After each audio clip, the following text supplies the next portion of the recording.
বিশ্বে যাহা কিছু মহান সৃষ্টি চিরকল্যাণকর, অর্ধেক তার করিয়াছে নারী, অর্ধেক তার নর।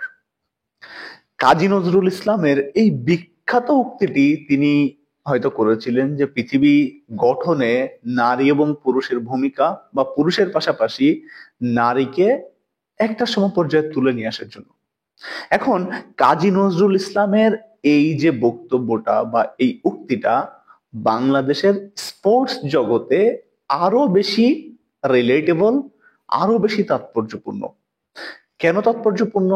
কারণ বাংলাদেশে পুরুষেরা স্পোর্টসকে যতটা না রিটার্ন দিয়েছে, রিটার্ন বলতে যতটুকু গ্রহণ করেছে তার বিনিময়ে যতটুকু ফেরত দিয়েছে, তার থেকে আমি মনে করি মিনিমাম 10 টাইমস বা 20 টাইমস বেশি রিটার্ন বাংলাদেশের স্পোর্টসকে মেয়েরা দিয়েছে। এবং তার বিনিময়ে বাংলাদেশের মেয়েরা আমাদের সামাজিক প্রেক্ষাপটে কোন ধরনের বঞ্চনার শিকার হয়, কোন ধরনের অর্থনৈতিক বৈষম্যের শিকার হয়, এই শিকার হয়ে বাংলাদেশের ফুটবলের মেয়েরা তারা যে তাদের ক্যারিয়ার শেষও করে দেয়, এরকমই একটা আলোচনা আজকে আমরা করব। সো চলুন শুরু করা যাক।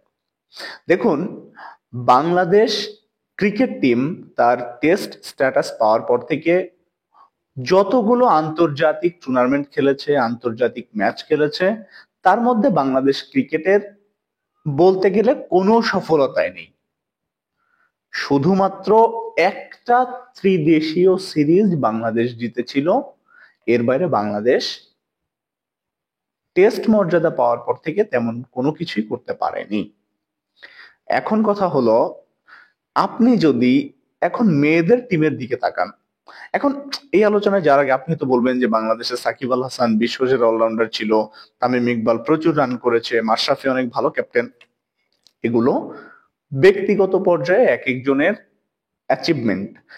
সামগ্রিকভাবে বাংলাদেশ ক্রিকেটের খুব বড় কোনো অর্জন আমি দেখি না। আকরাম খানরা যেবার একটা গ্লোবাল ট্রফি জিতেছিল তখন বোধহয় বাংলাদেশ টেস্ট স্ট্যাটাসের মর্যাদাটা পায়নি। যাই হোক, সো আমরা যেখানে আলোচনা করছিলাম, বাংলাদেশের মেয়েদের দিকে আপনি তাকান। বাংলাদেশের মেয়ে ক্রিকেট টিম তারা কিন্তু এশিয়া কাপ জিতেছে ক্রিকেটে। ফুটবলের দিকে তাকান, বাংলাদেশের মেয়েরা কিন্তু অনূর্ধ্ব 19-এ সাব জয়ী হয়েছে, ন্যাশনাল টিমে তারা সাব জয়ী হয়েছে। সো এই ধরনের কিন্তু অনেক অ্যাচিভমেন্ট থাকে। এখন তো ঋতুপর্ণা চাকমারা এক ধরনের একটা ব্র্যান্ড হয়ে গেছে, তারা কিন্তু ইউরোপেও খেলার মতো যোগ্যতা অর্জন করছে আজকাল। এখন কথা হচ্ছে, আমি এত কথা ঘুরিয়ে পেঁচিয়ে কেন বলছি, কারণ আজকে সকালে একটা নিউজ আমি দেখছিলাম, যেটা দেখে আসলে আমি নিজেও খুব আপসেট হয়েছি, খুবই হতাশ হয়েছি, খুবই দুঃখ ভারাক্রান্ত হয়েছি। আপনি আমার পাশে যে মেয়েটির ছবি দেখছেন, মেয়েটির নাম আনাই মগিনী। আমাদের বাংলাদেশেরই একজন ফুটবলার, এবং তিনি আমাদের পার্বত্য অঞ্চলের একজন ফুটবলার। এখন আনাই মগিনীর কৃতিত্ব হলো, আনাই মগিনী অনূর্ধ্ব 19-এর সাবজয়ী ফুটবলার, এবং ফাইনালে তার একমাত্র গোলে বাংলাদেশ ইন্ডিয়াকে হারিয়ে অনূর্ধ্ব 19-এর সাব চ্যাম্পিয়নশিপ জিতেছিল। কিন্তু সবচেয়ে দুঃখের এবং পরিতাপের বিষয় হলো, এই আনাই মগিনী এবং তার বোন, তারা দুজনই ন্যাশনাল টিমে খেলতো। তার বোন রাগে অপমানে যে কোনো কারণে অনেক আগে অবসর নিয়েছেন, আরো 1 বছর আগে।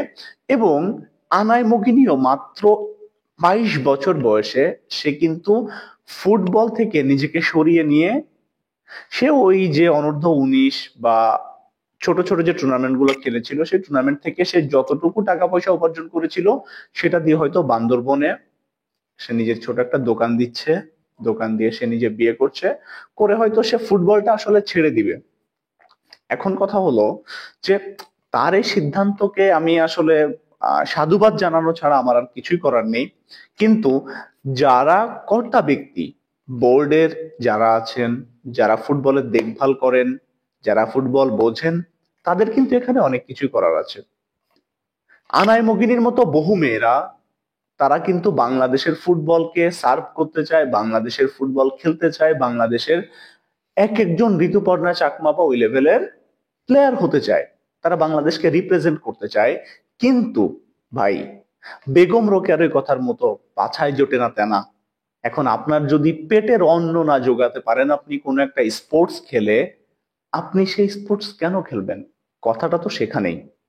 নিশ্চয় আনাই মগিনী সে ফুটবল খেলে ভালো নেই, ফুটবল হয়তো তাকে অ্যাটলিস্ট সে দোকান থেকে যে টাকা ইনকাম করবে সেই টাকা ফুটবল তাকে দিতে পারছে না বলেই হয়তো সে সেটা ছেড়ে চলে যাচ্ছে।